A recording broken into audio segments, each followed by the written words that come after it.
বৌমা, ও বৌমা, কোথায় গেলে তোমরা দুজন? তাড়াতাড়ি এদিকে এসো।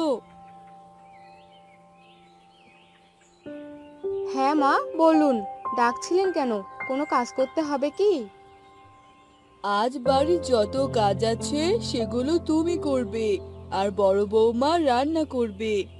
কিন্তু মা, আমি তো রান্না বান্না ছাড়া আর কোনো কাজ করতে পারি না।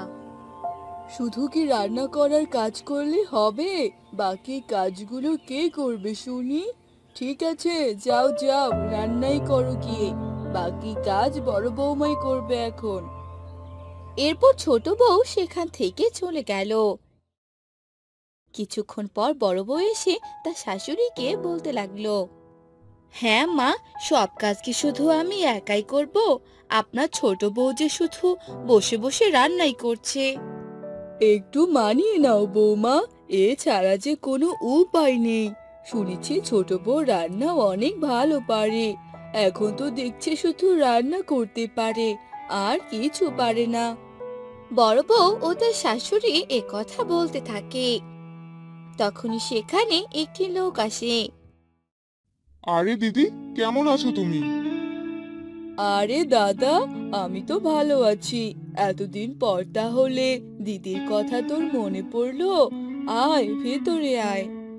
এরপর তারা বাড়ির ভিতরে চলে গেল।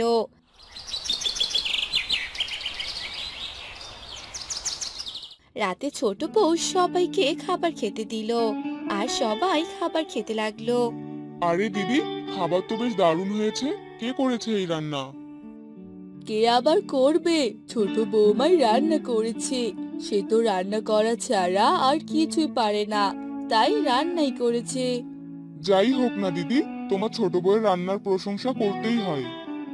এসব কথা শুনে বড় বউ মনে মনে বলতে থাকে, হ্যাঁ, আর আমি যে সারাদিন কত কাজ করি, এটা কারো চোখে পড়ে না। এরপর দেখো আমি কি করি। এরপর তারা সবাই একসাথে খাবার খেয়ে নিল।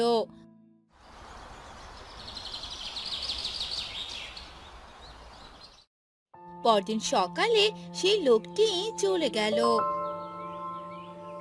আর গোপাল তার মাকে বলল, মা, আমি মোড়ল মশাইয়ের বাড়িতে কাজ করতে গেলাম।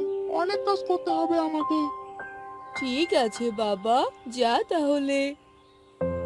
এ কথা বলে গোপাল মোড়লের বাড়িতে চলে গেল, আর সেখানেই কাজ করতে লাগলো। কাজ করা শেষে গোপাল জানতে পেল মাছ রান্নার প্রতিযোগিতার কথা। মাছ রান্না করার প্রতিযোগিতা? এগুলো মোড়ল মশাই কাকে বলছেন? গিয়ে শুনে আসি। হ্যাঁ মোড়ল মশাই, কাজ তো শেষ হয়েছে। তবে মোড়ল মশাই, আমি কোনো প্রতিযোগিতার কথা শুনতে পেলাম। হ্যাঁ, ঠিকই শুনেছিস। আমি ঠিক করেছি গ্রামে এক রান্নার প্রতিযোগিতার আয়োজন করব। সেখানে সবাই এসে মাছ রান্না করবে। যার রান্না সব থেকে ভালো হবে, আমি তাকে 10,000 টাকা পুরস্কার দিব। এসব আপনি কি বলছেন মোড়ল মশাই? এটা তো আসলেই অনেক ভালো কথা। আমি আমার বউকে তাহলে এ কথা জানিয়ে দেই। হ্যাঁ হ্যাঁ, জানিয়ে দে। এখানে সবাই অংশগ্রহণ করতে পারবে। এরপর গোপাল মোড়ল মশাইয়ের কাছ থেকে কাজ করার টাকা নিয়ে সেখান থেকে বাড়িতে চলে এলো, আর বাড়িতে এসে সবাইকে এ কথা জানিয়ে দিল। এটা তো খুবই ভালো কথা। তাহলে আমার দুই বৌমাই এই রান্নার প্রতিযোগিতায় মাছ রান্না করবে। এই প্রতিযোগিতায় অংশগ্রহণ করলে আমি জিতবো, ছোটকে আর জিততে দেব না।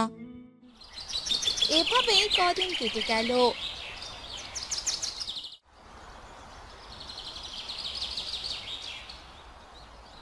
এরপর মৌলের বাড়ির সামনে এক বিশাল রান্নার আয়োজন করা হলো, আর সেখানে সবাই মাছ রান্না করতে লাগলো, আর সবাইকে 30 মিনিট সময় দেওয়া হয়েছিল।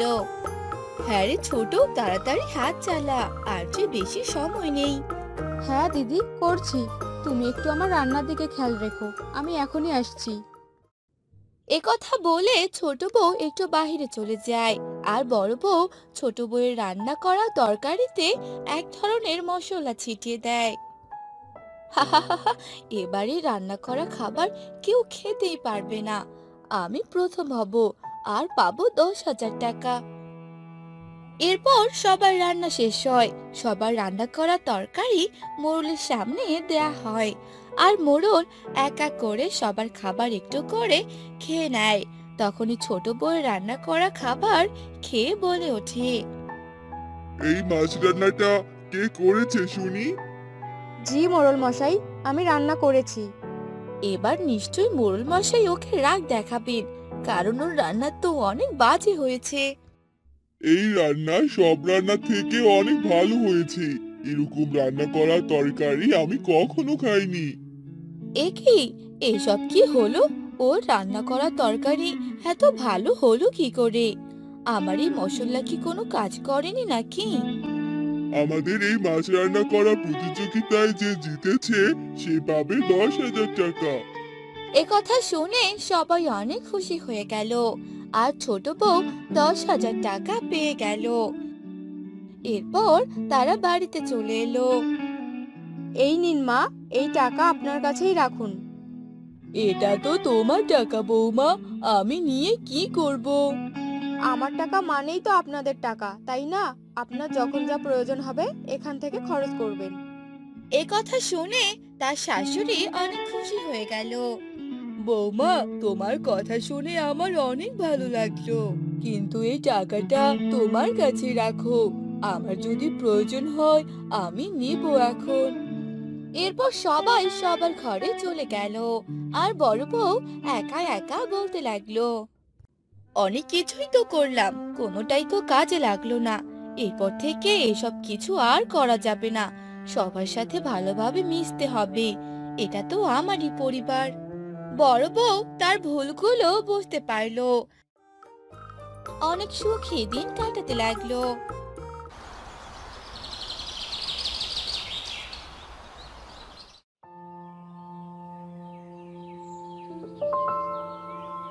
কই গো গিন্নি, কোথায় গেলে? খুব খিদে পেয়েছে তো। আর কাজে যেতে হবে তো নাকি? হ্যাঁ গো, তুমি বসো, আমার রান্না হয়ে গেছে, খেতে দিচ্ছি আমি, বসো তুমি। মেয়েটাকেও ডাকো গো, একসাথে বসে খেয়ে নেই। হ্যাঁ দাঁড়াও, ডাকছি। মা সীতা, সীতা, কোথায় তুই? এদিকে আয় তাড়াতাড়ি, খেয়ে নিবি বাবার সাথে, আয় মা।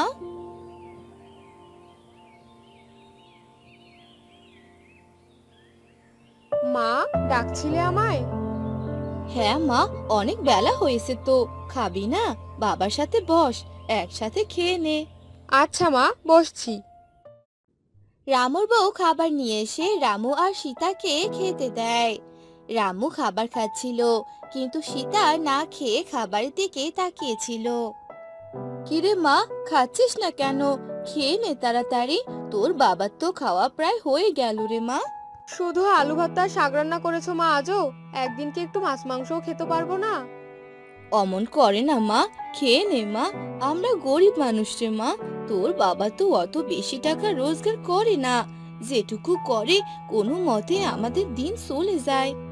খেয়ে নে মা সীতা, ভগবান ঠিক একদিন আমাদের দিকে মুখ তুলে যাবে। আমি চেষ্টা করব তোকে যেন খুব তাড়াতাড়ি মাছ বা মাংস খাওয়াতে পারি। আচ্ছা বাবা, খাচ্ছি। রামু আর সীতা খাওয়া দাওয়া শেষ করে। এরপর রামু কাজে চলে যায়।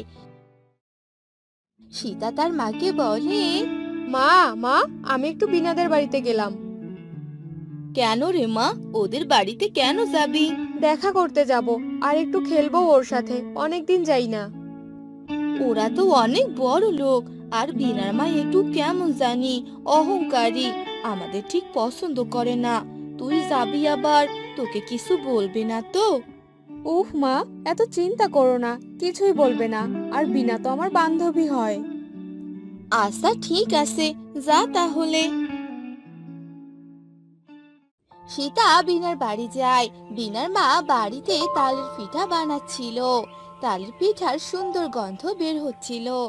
বিনা, বিনা, কি রে বিনা, বাড়িতে আছিস?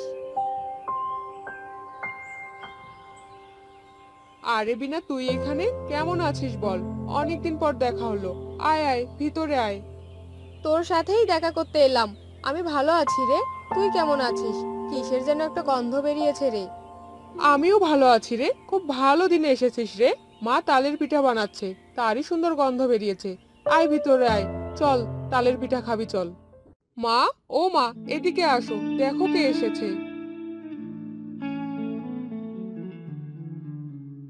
কি হয়েছে, এভাবে ডাকছিস কেন? মা, এই দেখো গীতা এসেছে, আমাদের তালপিঠা খেতে দাও। তালপিঠা খাবো আর বসে বসে গল্প করব।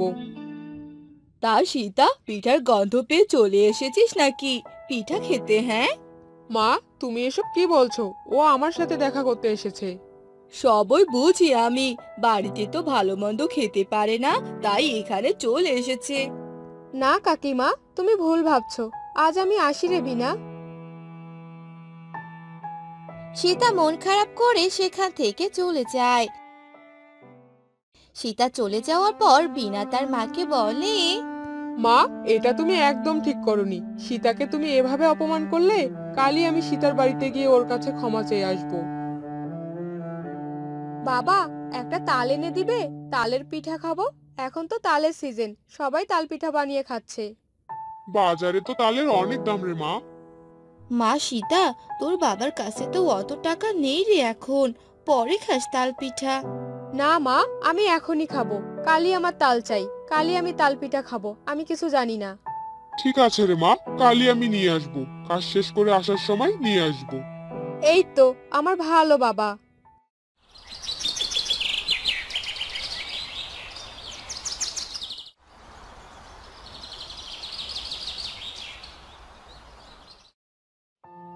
পরের দিন সকালবেলা রামু কাজে যাওয়ার জন্য বের হয়। কাজ শেষ করে বাজারে যায় তাল কিনতে। তা দাদা, এই তালগুলোর দাম কত? আমাকে একটা দিন তো। এক পিস 100 টাকা করে দাদা। এত দাম দাদা? আমার কাছে তো এত টাকা নেই দাদা, একটু কমিয়ে রাখুন না দাদা। না দাদা, কম রাখা যাবে না। এই যে একটু ছোট তাল আছে, আপনি এটা নিতে পারেন। দাম মাত্র 20 টাকা। এত ছোট তাল? আচ্ছা, এটাই দিন। রামু তাল নিয়ে টাকা দিয়ে বাড়িতে যায়। বাবা, তুমি এসেছো? হ্যাঁ রে মা, এই নে তোর তাল। এত ছোট তাল, এই তাল দিয়ে বেশি পিঠা তো হবেই না। তালের অনেক দাম রে মা, এত টাকা ছিল না আমার কাছে। পরে আবার এনে দিব এখন। এটা গিয়ে আগে তোর মাকে দে, পিঠা বানাতে বল। ঠিক আছে বাবা। বিকেলবেলা সীতার মা বসে তাল পিঠা বানাচ্ছিল। সীতা ওর মার সাথে বসে খেলছিল। তখন বিনা আসে সীতাদের বাড়িতে। সীতা, সীতা, বাড়িতে আছিস?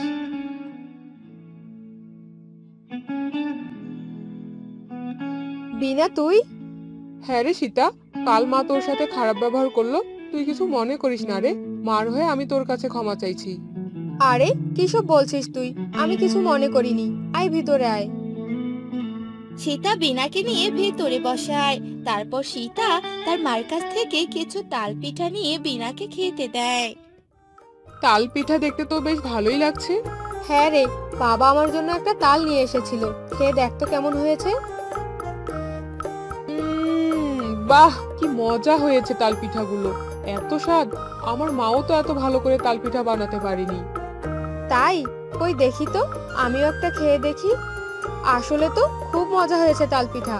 এত স্বাদের তাল পিঠা আমি আগে কখনো খাইনি। মায়ের হাতের তাল পিঠার জবাব নেই। একদা এক গ্রামে বাস করত গরিব কিষান অর্জুন ও তার স্ত্রী আস্থা।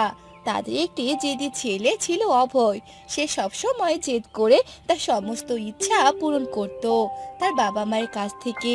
একদিন, এবার কিন্তু তুমি বলেছিলে মাস শেষে নিজের জন্য একটা নতুন শার্ট কিনবে।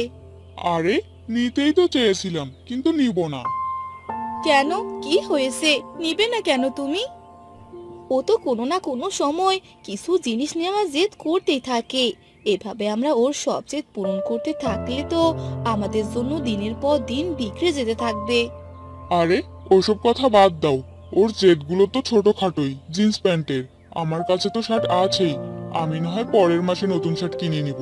একই কথা হলো। তোমাকে না বোঝানোটাই বেকার আমার। যা তোমার ঠিক মনে হয় তাই করো। তারপর অর্জুন আরো একবারের মতো অভয়ের জেদ পূরণ করে দেয়। আর সে কখনোই বোঝার চেষ্টা করে না তাদের পরিস্থিতি। তবুও অভয়ের এতে মন ভরে না। তাদের গ্রামে ধনী পরিবারের ছেলেদের দেখে অভয়ের খুব হিংসে হতে থাকে। ওর সবকিছুর চাই যা তাদের কাছে আছে। তাই অভয় তার বন্ধুকে বলে, ঠাকুরের ছেলেদের কাছে কত সুন্দর সুন্দর প্যান্ট আর সাথে টি শার্টও, আবার ওদের কাছে সাইকেলও আছে। আমি যদি কোনো ঠাকুরের ছেলে হতাম তাহলে ওসব আমার কাছেও থাকতো। আরে ইয়ার, এসব কেন ভাবছিস? তোর বাবা তো আবার তোকে কিছু জিনিস কিনে দিয়েছে দোস্ত, তবুও তোর আরো লাগবে। হ্যাঁ, কিন্তু ভাবতো যদি আমি ধনী হতাম তাহলে আমার কাছে কত টাকা পয়সা থাকতো, আর আমি তোদেরকে রোজ রোজ বিভিন্ন প্রকারের মজাদার খাবার খাওয়াতাম, সাথে কোল্ড ড্রিঙ্কস। একবার ভাব ইয়ার। হ্যাঁ, এমনটা হলে তো ভালোই হতো, কিন্তু আমার কাছে যা আছে তা নিয়েই আমি অনেক খুশি দোস্ত, বুঝলি? তোকে এসব বলে দেখছি কোনো লাভ নেই আমার। থাক তুই, আমি গেলাম। এই বলে অভয় বাড়ি চলে আসে। তখন অভয়ের বাবা মা ঘরে বসেছিল। তা দেখে অভয় বাবার কাছে যায় আর বলে, বাবা, আমার নতুন সাইকেল, নতুন কাপড় ও কিছু টাকা চাই। এমন করে জিনিস চাইতেছিস যে মনে হয় তোর বাবার কাছে সোনার খনি রাখা আছে। আমার বাবা গরিব, এতে আমার কি দোষ? আমি গ্রামে ধনী ছেলেদের মতো করে থাকবো, ব্যাস। তোর বাবা তো তোর জন্য সবকিছু করে যাচ্ছে। তোর জিন্স প্যান্টের কারণে একটি নতুন শার্টও কিনতে পারে না। দেখ একবার তোর বাবার দিকে, সেরা শার্ট পরে আছে। একটু তো শরম করে এবার। মায়ের এমন কথা শুনে অভয় তার বাবার সেরা শার্ট দেখে, কিন্তু কিছু বলে না। কারণ ওর তো সবকিছু চাই মানে চাই। তবে সে জানে ওর বাবা মা ওকে সবকিছু দিতে পারবে না। তাই মন খারাপ করে ঘর থেকে বের হয়ে যায় আর জঙ্গলে যেতে থাকে। অভয় তার পোড়া ভাগ্যকে রাগ দেখাতে থাকে। আমি যদি ধনী হতাম, হে ভগবান, আমাকে শুধু এতটুকুই করে দাও। আমাকে অনেক টাকা দিয়ে দাও ভগবান। এসব বলতে বলতে অভয় যখনই আবার পা সামনে রাখে তো একটি গভীর গর্তের মধ্যে পড়ে যায়। আহ! আর গর্তের মাধ্যমে অভয় আলাদা একটি গ্রামে পৌঁছে যায়। সেখানে গ্রামে পুরো বাঁশ দ্বারা তৈরি, বাঁশের রাস্তা, বাঁশের ঘর, বাঁশের কুয়া। আরে, আমি এটা কোথায় আসলাম? আর এখানকার সবকিছু বাঁশের কেন? অভয় এদিকে ওদিকে দেখতেই থাকে। তখনই আচমকা হাওয়া হতে শুরু করে আর বাতাসের সাথে আকাশে 2000 টাকার নোট উঠতে থাকে। আরে আরে, এসব আমি কি দেখছি? টাকা, এত টাকা! তারপর অভয় উঠতে থাকা সমস্ত টাকা কুড়িয়ে নেয়। সে তার চোখে বিশ্বাসই করতে পারছিল না। চারদিকে শুধু টাকা আর টাকা। তাই অভয় টাকাগুলোকে বড় বড় করে কাঠি বানিয়ে নেয়। হে ভগবান, তুমি আমার কথা শুনেছো। ধন্যবাদ ভগবান, তোমাকে অনেক ধন্যবাদ। অভয় টাকা পেয়ে এদিক সেদিক দৌড়াতে থাকে। আর এভাবে দৌড়ানোর কারণে ওর অনেক পিপাসা পায়। তখনই সামনে একটি কুয়া দেখতে পায়।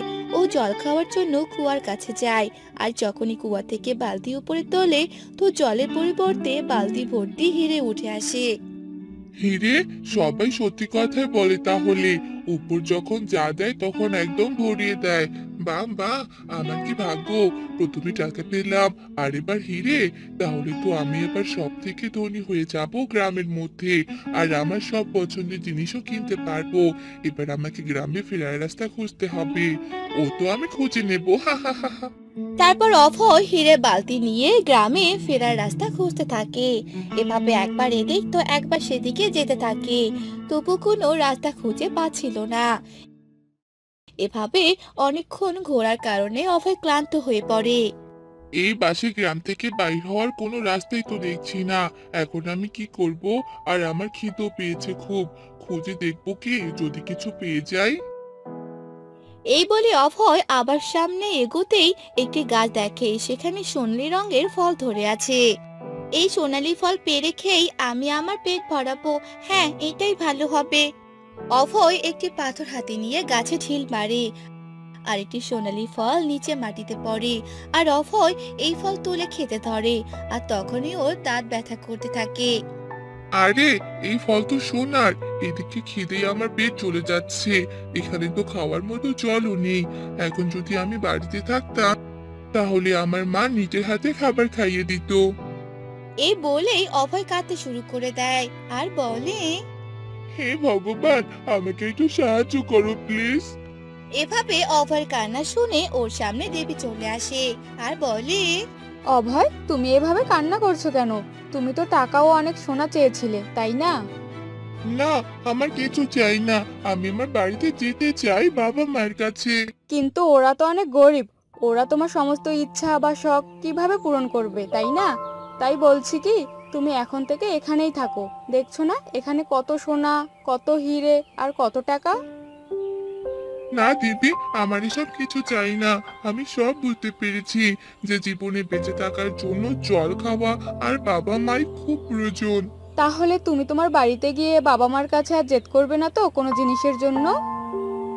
না, একদম জিদ করবো না আর। আমার কোনো সোনা পয়সার প্রয়োজন নেই, শুধুমাত্র আমাকে আমার বাড়িতে পৌঁছে দাও। ঠিক আছে, তুমি তো বুঝতে পেরেছো এখন। তোমার কল্যাণ হোক বাবা।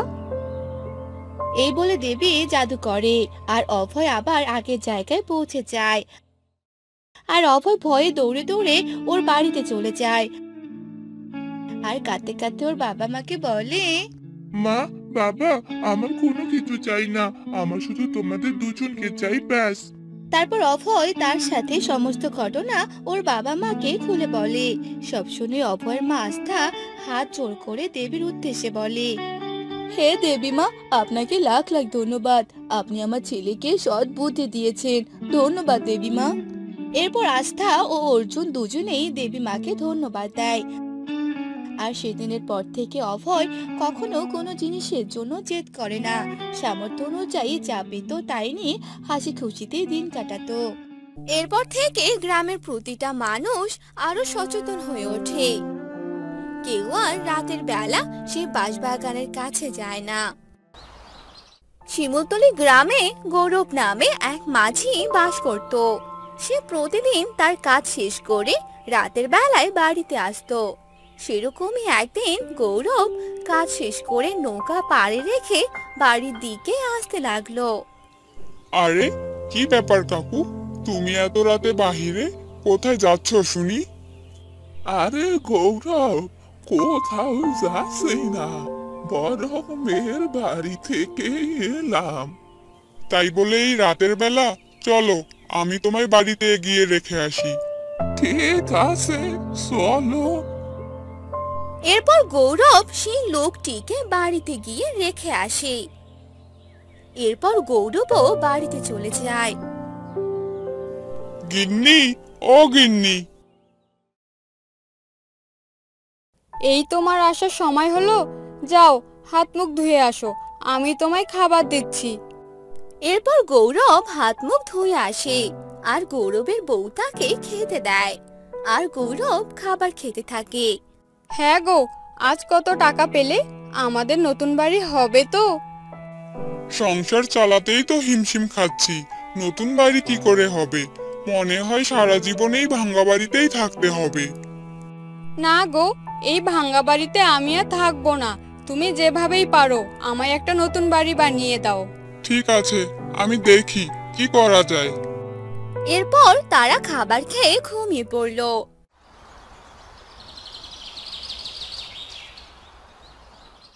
পরদিন সকালে গৌরব নদীর ঘাটে যায় আর নৌকাতে গিয়ে বসে পড়ে। তখনই সেখানে এক মহিলা আসে। আরে দিদি, আপনি কোথাও যাবেন নাকি? হ্যাঁ দাদা, আমাকে সামনের ঘাটে একটু নেমে দিয়ে আসুন। ঠিক আছে দিদি, নৌকাতে উঠে বসেন। এরপর গৌরব সেই মহিলাটিকে সামনের ঘাটে নেমে দিয়ে আসে আর মহিলাটি গৌরবকে টাকা দিয়ে দেয়। এভাবে সারাদিন গৌরব কাজ করে। সেদিন রাতের বেলা গৌরব নৌকা নিয়ে ঘাটের দিকে আসতে থাকে। আরে, আমি এটা কি দেখলাম? মনে হচ্ছিল কোনো এক জলপরীকে দেখলাম। না না, এ হয় কি করে? গ্রামের নদীতে জলপরী আসবে কি করে?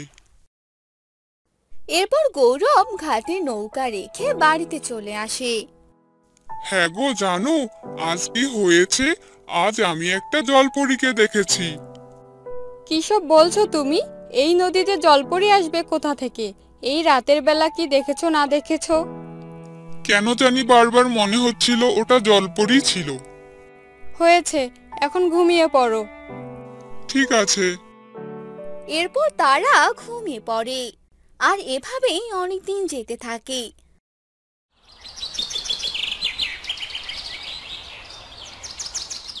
আর একদিন রাতে বাড়িতে আসার সময় গৌরব একটি জলপরীকে দেখতে পায়। জলপরীর পুরো শরীরে আঘাতের চিহ্ন ছিল। আরে এ কি? এ তো সত্যিকারের পরী, কিন্তু এই জলপরীর কি হয়েছে? আহ আহ বাঁচাও, বাঁচাও আমাকে। এ কি জলপরী, কি হয়েছে তোমার? আহ আমাকে এক সৈন্যদল আঘাত করেছে। তুমি বাঁচাও আমাকে। ঠিক আছে ঠিক আছে। একথা বলে গৌরব কিছু পাতার রস করে জলপরীর শরীরে লাগিয়ে দেয়। এরপর জলপরী আস্তে আস্তে সুস্থ হতে থাকে। আর গৌরব সেখানেই বসে অপেক্ষা করতে থাকে।